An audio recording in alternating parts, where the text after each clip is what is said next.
Hello parties, welcome to my YouTube channel. ఈరోజు మనం పల్లి పట్టి ఎలా ప్రిపేర్ చేద్దామో చూసేద్దాం. మీరు కూడా ట్రై చేయండి, ఎలా ఉందో కామెంట్ చేసేయండి. మొదటిగా మనము స్టవ్ వెలిగించుకోవాలి, ఒక కడాయి పెట్టుకోవాలి. మెజర్మెంట్స్ ఎలా ఉండాలి అంటే 2 కప్స్ మనం పల్లీలు తీసుకుంటే 2 కప్స్ బెల్లం తీసుకోవాలి. నేను వేరే బౌల్తో క్వాంటిటీతో చూపిస్తున్నాను. మీరు మెజర్మెంట్స్ సేమ్ తీసుకోండి. పల్లీలు ఎంత తీసుకుంటే బెల్లం అంతే తీసుకోవాలి. పల్లీలని మంచిగా వేయించాలి. ఎలా అంటే పొట్టు ఊడిపోవాలి, అంటే పెద్ద మంటతో కాకుండా మీడియం ఫ్లేమ్తో మంచిగా వేయించుకోండి. చూపిస్తుంది కదా, ఈ విధంగా వేయించుకోండి. ఇలా వేయించుకున్నాక అంటే చల్లారినాక కొంచెం పొట్టు తొందరగా ఊడిపోతుంది అన్నమాట. మంచిగా పల్లీలు కూడా టేస్టీగా ఉంటుంది.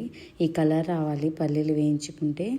ఇప్పుడు పల్లీలు చల్లారినాక ఒక క్లాత్లో వేసి నేను చూపించిన విధంగా ఇలా కట్టె తీసుకొని ఇలా రోల్ చేసుకోండి. చూస్తున్నారు కదా, పొట్టు ఊడిపోయి ఎలా పగులుతున్నాయో పల్లీలు. ఇలా 2 డివైడ్ అయిపోవాలి. తర్వాత ఇంకొక ప్రాసెస్, మళ్ళీ కడాయి పెట్టుకొని దానికి పల్లీల క్వాంటిటీ ఎంత తీసుకున్నాం, బెల్లం అంతే తీసుకొని కరిగించుకోవాలి. అది కరిగినాక చూస్తున్నారు కదా, ఇలా బబుల్స్ రావాలి. కరుగుతున్నప్పుడే కలుపుతూ ఉండాలి. తర్వాత ఇప్పుడు జాలి పట్టుకోవాలి. చూస్తున్నారు కదా, ఈ విధంగా జాలి పట్టుకోవాలి. తర్వాత మళ్ళీ కడాయి పెట్టి దాంట్లో ఆ జాలి పట్టుకున్న బెల్లం సిరప్ అనేది వేసుకోవాలి. వేసుకొని మంచిగా కలుపుతూ ఉండాలి. కలుపుతున్నప్పుడే చిటికెడంతా సోడా పొడి వేసుకోండి, కొంచెం క్రిస్పీగా వస్తుంది. తర్వాత దాంట్లో పల్లీలు వేసుకోండి. పల్లీలు వేసుకొని మంచిగా కలపండి. మంచిగా కలుపుకొని పక్కకు పెట్టుకోండి. ఒక ప్లేట్లో నెయ్యి రాసుకోండి. నెయ్యి రాసుకున్న ప్లేట్లో పల్లి పట్టి మిశ్రణాన్ని దాంట్లో వేసుకొని ఇలా స్ప్రెడ్ చేసుకోండి.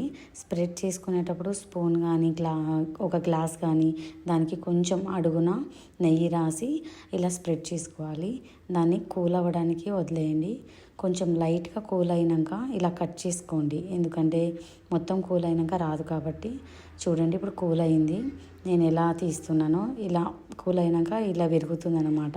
ఇప్పుడు పర్ఫెక్ట్ పల్లి చిక్కీ తయారైంది. చూస్తున్నారు కదా ఎంత టెంప్టింగ్గా ఉందో. Please like, share and subscribe చేసుకోండి.